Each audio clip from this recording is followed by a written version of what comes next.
The crypto market is crashing with tension. Whales apparently are flipping short, leverage is spiking, while institutions are quietly loading up, all while stablecoins are stacking high and some altcoin narratives are starting to gain some serious traction. So, couple all of this with ETF clarity, regulatory clarity, and capital inflows building on the sidelines, and warning signals on the other side, smart money is positioning themselves now. So let's break it all down in today's show.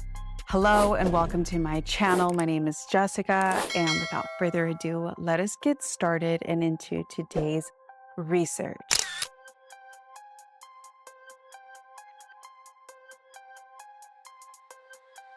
All right, starting off with Bitcoin's price, you can see that as of the time of today's video, we are still at $83,881, teetering within the same price range we have been. So nothing too new here, but once again, this is all part of a greater story. So we're not going to get hung up on Bitcoin's daily price action, not unless you're a trader, in which case you're probably at the wrong channel. But for those that believe fundamentally in Bitcoin and want to know what is fundamentally happening on a governmental level regarding crypto policy and how that's going to affect the macro markets and then affect the crypto market, well, this channel is for you. So we're going to keep moving on, and we're not going to be bothered by Bitcoin's temporary price. Next, just taking a glance, because it is important to stay educated and informed on what is going on in the macro market, especially as it's now starting to dabble with the Bitcoin ETFs and the rest of the crypto market, which I have some fantastic updates for you towards the end of today's show. So as of yesterday, end of day, March 20th, we ended the day with $6.4 million,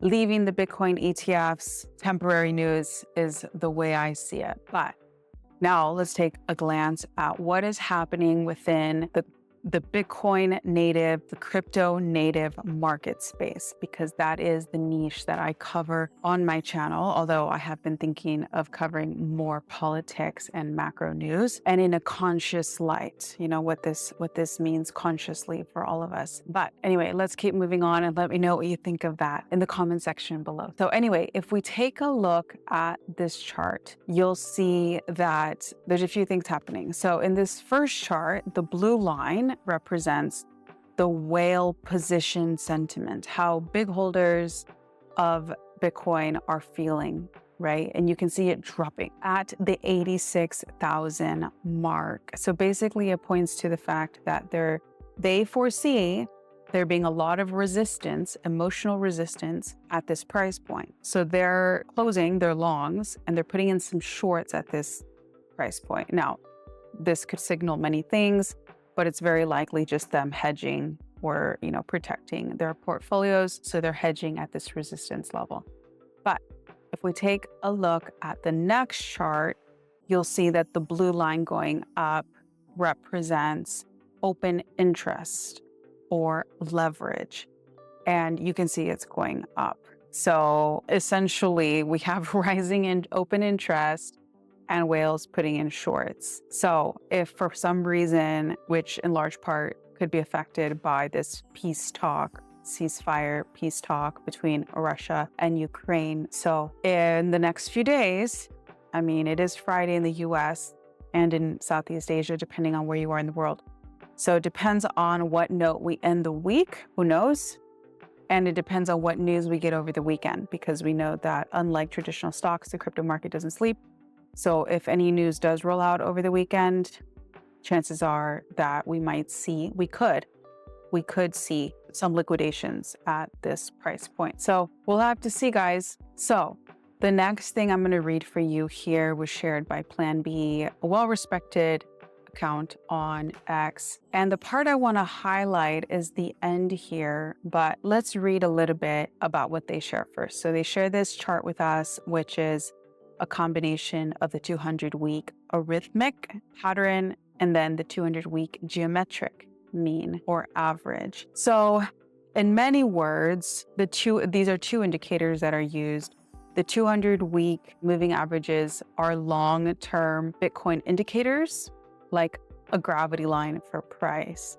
So if they're going up, Bitcoin is considered to be healthy. So according to this chart and according to Plan B here commenting on the chart, you can see that Bitcoin has doubled in price between 2023 and 2024. 2023 went from 20K to 40K, and during 2024, it went up from 40K to 80K. So basically, we're seeing a steady progression up in Bitcoin's price, which is actually quite sustainable and mature price action movement, if you could say it that way. So we definitely have not hit mania, right? Like a parabolic price movement, but that's where we get into the interesting part. And I just wanted to highlight, so let me X out of this chart. What I find interesting, and I've said this on my channel, and I've been hearing others say it as well, is that in light of the changes happening politically all over the world, and with all this new crypto regulation and the Bitcoin strategic reserve and all these changes happening that we've never accounted for, we've never, as humanity, as a species, like on this planet,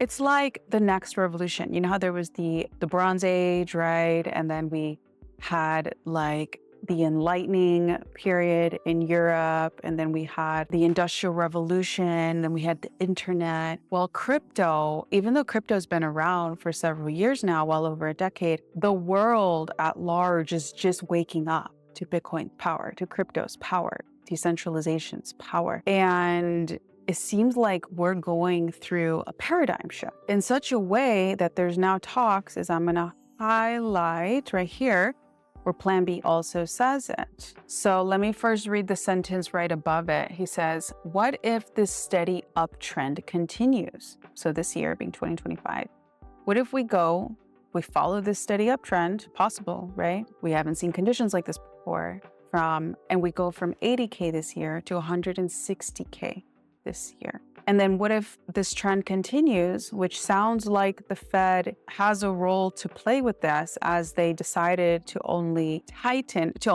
stop their quantitative tightening by, what was it, like 50% or so? So they're trying to control the amount of liquidity in the market slowly. And I heard in an interview by the All In podcast with Scott Bessent, a conversation he had with Trump, where their goal, and I'm not going to say it verbatim, you'll have to go check it out, but where, in many words, Scott Bessent and Trump say that their goal would be to get like the market back on track or whatnot by 28. So what that means and how it's actually going to play out, I don't know. But it does make sense if you think about it, to reel in the market, right? Like a fishing rod, to reel it in nice and slow and steady, as much as we wish they would just unleash, the crypto market, although Trump has been doing big actions, big moves to unleash the crypto market and be at the forefront, as we'll hear here in a second, his comments to the digital summit that's going on right now. But anyway, it does make sense if all policymakers together would work together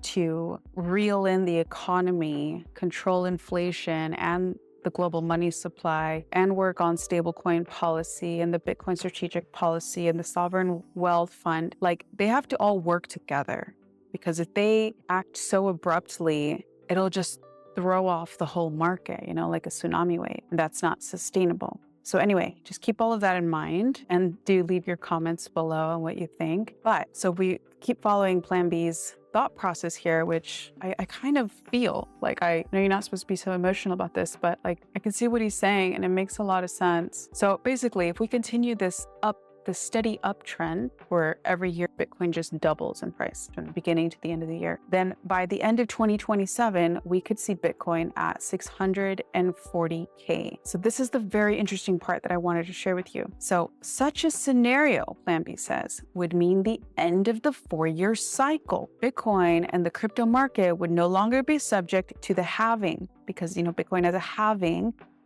where half of its supply gets cut every 4 years. And that has sort of set the pace for the bull run in the crypto space. Well, it seems like we may be breaking away from it. I don't know 100%, but I am hearing these sort of different thoughts along these lines. So this would be happening a lot earlier than expected. But on the positive side, it would fit a much more mature market. So the good news here also would be that we wouldn't have, 1 year, oh no, to make as much money as possible and try to cash out, and it's all crazy in the crypto market, people making tons of money and losing tons of money. It's crazy when this happens. Instead, what this would mean is that we would have steady growth, and it would be fantastic. It means the gains would be ongoing. We'd be looking at a much more mature space. So anyway, very, very, very interesting. Plan B also ends this very interesting thought by saying, he goes, also note, you can only have a real bear market when you have converging arithmetic and geometric means after a real bull market where there's diverging arithmetic and geometric means. So that said, according to this data, we have not seen a real bull market yet. So that's also the good news is that we haven't seen it yet. So interesting. But that said, moving over to some macro news, because we know that Trump said yesterday that he had some big announcement to share, regarding crypto for the Digital Asset Summit. So here it is. Take a listen. It was obviously pre-recorded, but it's strong nevertheless. And this is an excellent case for stablecoins in the US, because we know that these stablecoins, they hold, and I'm going to show you a chart right now. They hold tremendous value in US Treasury bonds behind the scenes to secure the value of their stablecoins. So if the US is pushing now for crypto stablecoin regulation, that's a very good thing for the US dollar and for the crypto space at the same time. So take a listen. Unleash an explosion of economic growth, and with the dollar-backed stablecoins, you'll help expand the dominance of the US dollar, and many, many years to come, it'll be at the top, and that's where we want to keep it. We only want to keep it at the top, always. I love the way he speaks, always stay at the top.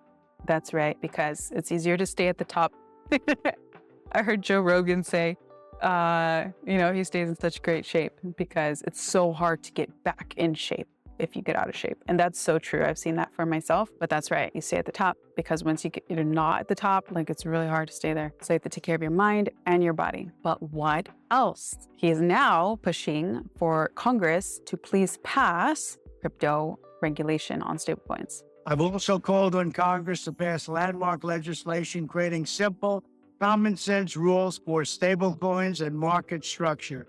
With the right legal framework, institutions large and small will be liberated to invest, innovate, and take part in one of the most exciting technological revolutions in modern history. That's right. How exciting, guys. So how amazing. All of that coupled with the fact that right now, as I share this article with you, that Tether, one of these stable coins, right, USDT, ranks among the top buyers, as I was saying, of the US Treasury bonds. This was last year's information, but of course they released this information after the fact. So apparently Tether purchased a net $33.1 billion worth of US Treasuries last year. Because remember, with stablecoins, they're pegged 1-to-1, one USDT to one US dollar. And that's why if Trump is coming out saying they're going to stay the leader and that they're going to, help secure the US dollar through stablecoins, and he's now pushing for there to be regulation to help, legitimize it and clarify it, this is really good news for the US dollar and for crypto, because everyone knows that everyone enters into crypto first through stablecoins, because that's how you buy other crypto tokens. That's how you often, and most people go off and then buy Bitcoin. They come in through stablecoins. So, and it's much easier than paper money. I don't even think I have any. It's much easier than paper money. So with all of these countries of the world, think about it, let's unpack it, struggling. They're all quantitative easing. They're all printing. They're all having to reduce rates. Bank of Japan, Bank of Europe, Central Bank of Europe, everyone's in this position. So it's much easier for them to switch over to their devices. Now, even the poorest person will have an iPhone. There's their wallet. There's their bank. Fantastic. They want to get into crypto. They have to buy a stablecoin. Isn't that amazing? So it's like, wow. That's why I don't care about Bitcoin's temporary price. I don't care. And neither should you if you're not over leveraged and you're holding Bitcoin and it's in your own custody. It's not on some exchange, because if that exchange goes down, your Bitcoin's going to go with it. As long as you're holding your own Bitcoin, it's not on an exchange, you're not over leveraged, and you're not holding garbage meme coins. We heard Kathy Wood warning everyone about this. You can go look it up on YouTube. Then you should be fine. You should not be worried. You should be excited. But what else? Okay, so I pulled up this post, as they're now called. They're not called tweets anymore. They're called posts. And this was shared by OUTFLOWS on X, and they break it down for us. So they say, if the stablecoin market cap right now, as you can see on the chart, is at an all-time high of $230 billion, and we compare it to the DeFi summer of 2020 through 2021. If you were around at this time, you would remember we have more yield-generating stablecoins. We have Ethna, Frax Finance, Level USD, Ondo Finance, Rings Protocol, Sky Ecosystem, etc. So not only that, but we also have more protocols to utilize these stablecoins, like Pendle Finance, Aave, it's a good one, Curve Finance, Morpho Lab, Silo Finance, etc. So I see yields as an important PMF in DeFi. The infrastructure for mass adoption is evolving more every day. The DeFi renaissance is inevitable. DeFi will win. And I agree. DeFi is the future of finance, decentralized finance. So this is incredible. You have to see, like once you start pinning together how all the pieces fit together, it's incredible. So not only that, but with stablecoins at an all-time high, we know what that means. I just said it a moment ago. That's the dry powder. Like that is the money like available, not tied up in random crypto tokens, right? It's just stablecoin. So the fact that stablecoins are already at an all-time high, that signals to the fact that people are ready. They have this dry powder ready to execute, to buy. So it's a good market situation to be in. We just have to wait for some of this regulation to get clarified, the situation between Russia and Ukraine to get clarified. It's so sad. I saw them releasing prisoners of war on the news. And apparently this has been going on since the beginning of the war. And you can just see it on people's faces, being released. Like, it's so sad. I don't say it lightly. It's so shockingly sad what we're going through as a people. So I do hope, for more reasons than just the market, that the war ends. It's very sad. But what else, guys? Okay, so some more good news on what's going on in the crypto space. And this is why I was saying, and this is what I mean, we just need the dust to settle when it comes to crypto regulation. We can see here that apparently Bitwise, the exchange, is appealing, right? Or sorry, not appealing, applying for approval to allow for staking or the earning of yield of Ethereum ETFs. Now, this is enormous because it's a new innovative step, and in the convergence, it also speaks of the convergence, as I highlight below here. I was already thinking it before I read it here, but it speaks of the convergence of traditional finance, TradFi, with crypto. I want to say decentralized finance, but not all of these crypto exchanges are decentralized. But anyway, it's the beginning of it. So here you can see at the end, this is what is so important and about this news is that, as I read here by Binance, actually, this was shared by Binance, that if this approval is approved, it could set precedent for future ETF filings involving crypto staking. So remember, I showed you a moment ago all of these ETF inflows and outflow data, right, by the top institutional funds that are selling Bitcoin ETFs. And many of them have the Ethereum ETF. We know the Ethereum ETF was first. BlackRock, Fidelity, here we have Bitwise, ARK, Invesco, Franklin, et cetera, et cetera. So what do you think they're gonna do? What do you think they're doing? What kind of meetings are they having today in light of this news? It demonstrates a maturing relationship, I go on to read, between traditional finance and blockchain technologies, particularly Ethereum. So staking also helps support the Ethereum network, making this a win-win for both investors and the ecosystem. So it is the foretelling of what else we can expect from traditional finance and these top institutional funds. It's great for Ethereum. And we know Ethereum is going to be part of the Sovereign Wealth Fund. We know the Trump families hold it in their Liberty Financial Company fund. So Ethereum is not going anywhere. As much as Solana was an ETH killer, we do still need it to recover from the meme coin frenzy, but Solana is still a good one. Solana is still like up there with Ethereum. It just has to recover from this whole meme season downfall. But anyway, now we have on-chain data showing a shift in fund flows back to Ethereum mainnet. Awesome, huh? So we still need to have that completely reflected in Ethereum's price, but it's happening. So this is great. And then the last piece of news for today is we have the SEC also announcing some clarity on mining and what that means and how it's classified. So the significance, and you can go read it on your own at the sec.gov/newsroom, or just Google proof of work mining activities, and you can go find it there for yourself. But what's significant here is that basically mining rewards for helping secure network, are not going to be treated like securities, which is fantastic because it's going to encourage more of it. And it's positive for Bitcoin and the other proof of work networks. And it reduces fear, of course, of anyone doing proof of work mining for different blockchains. It reduces their fear of the SEC overreaching and suing them or yeah. Anyway, guys, that's a wrap for today's video and of this week's content. It was quite the interesting, slightly turbulent week. Of course, we can expect more of this over the weekend, unfortunately. But as I said, they're just the days we're living. There's nothing we can do about it. And in the meantime, you just hodl your Bitcoin, you hang tight, you work on your health, your fitness, you study more on macroeconomics, and you stay plugged in on politics and what's going on so you're informed, because all this news affects our portfolios. But if you're holding Bitcoin, you have nothing to worry about in the long run. Just keep trying to buy more Bitcoin with every dip. That's all. So, okay, guys, I love you very much. I hope you have a great weekend, and I will catch you guys here on Monday to cover what happened over the weekend. Hopefully not too much. All right, take care. Bye.